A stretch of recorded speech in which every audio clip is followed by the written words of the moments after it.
So, ayan po ang tamang pag-tune up. So, ayan guys. Yan, may palatandaan yan dyan. Yan. So, meron din palatandaan yan sa taas.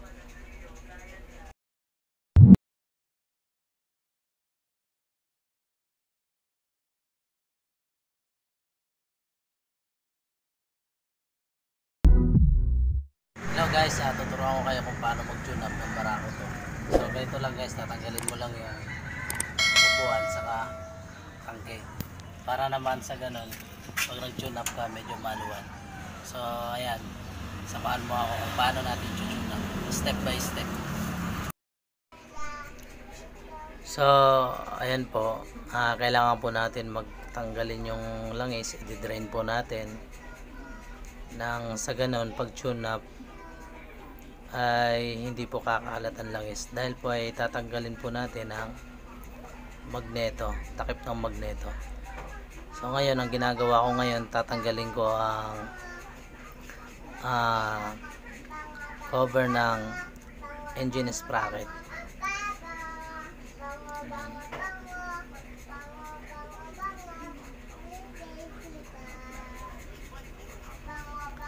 So, sige yan po, panoorin nyo lang po kung paano.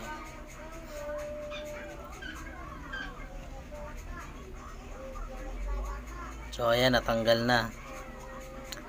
So, ang kasunod nyan, ang takip ng magneto ang ating tatanggalin. So, pupunasan ko muna. So, guys, ang ginagamit ko lang dyan ay letter L na GIS. 8 pala, sorry. 8 pala yan na letter L. Tsaka screwdriver na. So, screwdriver lang po at saka L na D8. So, yan lang guys, napakadali lang. Yan lang po ang gamit ko sa pag-tune up at meron pang iba. So, wala naman tayong maraming mga ganda na na gamit, pero kahit papano hindi po hadlang upang matutunan natin ang pag-tune up. Gamit lang ang mga bagay na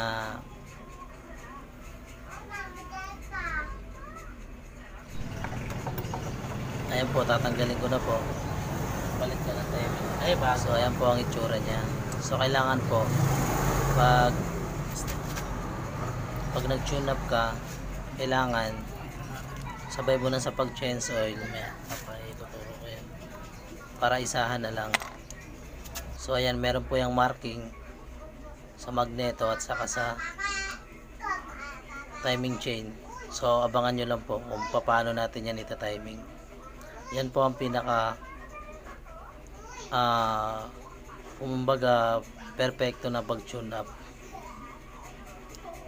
So, ayan, tatanggalin po natin ang tappet para makita natin ang valve clearance.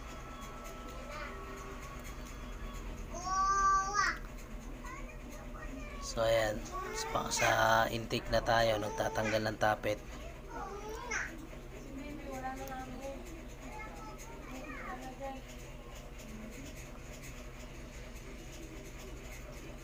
So, sundan nyo lang po yung mga ginagawa ko.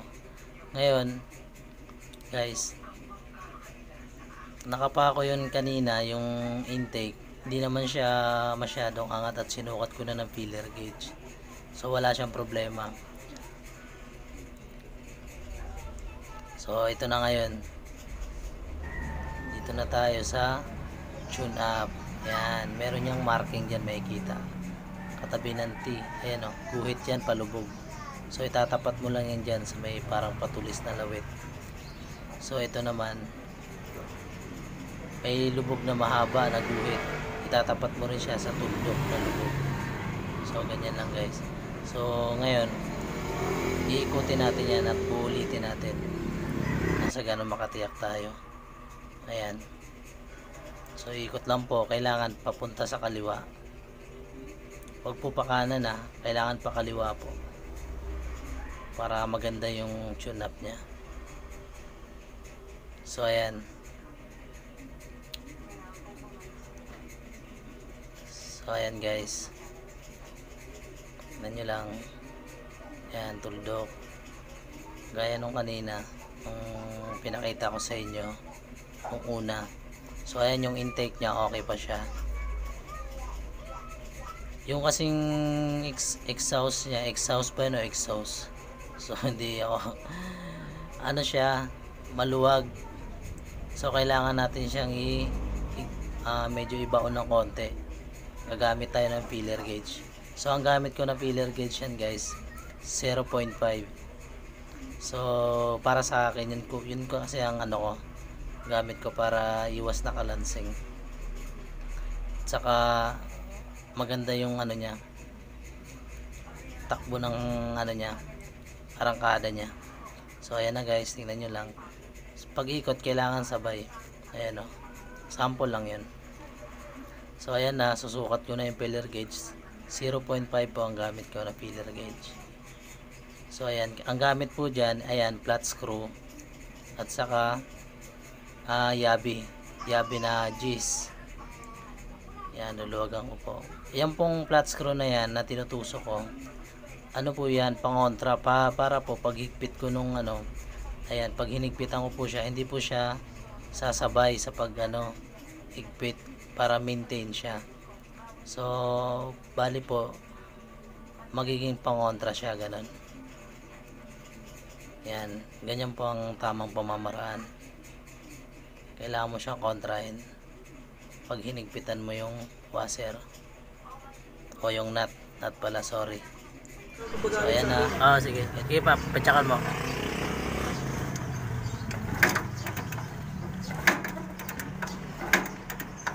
Tama na. Sige, patsak mo konti. Up. Huwag na. Up. Tama na. Okay na. So, ayan guys. Nililinisan ko na yung tapet. Tapos yung head, okay na, malinis na yun. Bali, shortcut ko na lang kasi nga mapapahaba kasi tayo, baka umabot tayo ng 1 oras o 30 minutes. So ayan, pinakabit ko na yung tapet nya. Panoorin nyo lang hanggang sa matapos. Syempre, hindi naman kompleto kung pagkabit natin, hindi natin papanda rin, di ba? Papanda rin natin, tapos i-road test natin yan. So ayan guys, yung tensioner nya guys, hindi mo na kailangan tanggalin. Luluwagan mo na lang yung nut nya dun sa may tornilyo nya. Tapos pupukpukin mo lang ng ilang beses, yung mga 3, 2. Tapos iikot mo siya ng pakaliwa. Tapos balik sa dating marking nya. So ngayon, higpitan mo ulit. Ganun lang. Napakadali lang. Tapos yan, babalik na natin ang magneto. Ayan. Nakita yung batok mo. Yung batok mo yung umarang. Dito ka. Ano kaya dito? Babalik na natin yan. Step by step na yan. Tuloy-tuloy na po yan. Ayan na. So, ang landi ng kamay ko. So guys, pag nag-tune up kayo ng tricycle nyo, ng barako nyo, ganun nyo po gawin para makasigurado kayo. Kasi nga, kung aasa kayo dun sa takip ng timing chain, dun kayo kukuha ng marking, pero tumalon pala ng isang ngipin, o diba? Ang pangit ng takbo nun, kahit magpalit ka pa ng lining, wala pa rin kwenta yun. Ang pangit ng takbo, maganit. Wala siyang wala siyang dambat, saka pagbitaw mo, iba talaga. Isang ngipin lang yun magkamali ka lang ganun kaselan. So ayan, kakabit na natin. Ganun talaga kaselan, balik tayo dun. Kailangan talaga nasa tamang siya. Kasi nga, di ba, sa manufacturing yan, may mga marking talaga yan. Kailangan talaga yung tapat-tapat para yung takbo niya hindi masira. Ganun pa rin manakbo niya, kahit luma na siya, maganda pa rin manakbo. So ang paghigpit niyan guys, pa-cross. Hindi pwede yung sunod-sunod. Pa-cross dapat. Yan, para yung lapat ng ano niya, takip, maganda yung lapat. So ganyan, pa-cross, ganun kasi ginagawa ko. Tapos pagkatapos, sunod-sunod na yun. Saka mo na siya higpitan. Hindi mo naman, ayan. Kapagit na natin yung tangke. Then, i-road test na natin. Magaan na lang. Magaan.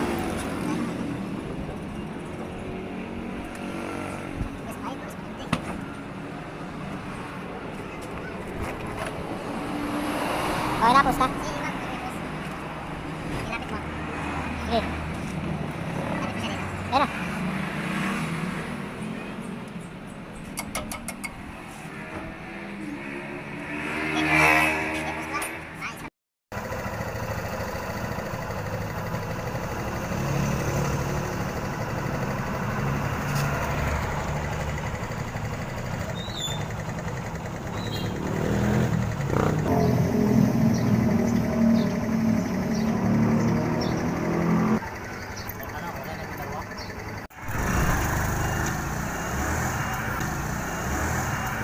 So guys, thanks for watching. Sana may natutunan kayo sa mga video na ginawa ko. So kung hindi ka pa nakasubscribe sa channel ko, mag-subscribe ka na para maging update ka sa mga video na i-upload ko. Pindutin mo lang yung kampana para pag nag-upload ako, tutunog yun at maging updated ka.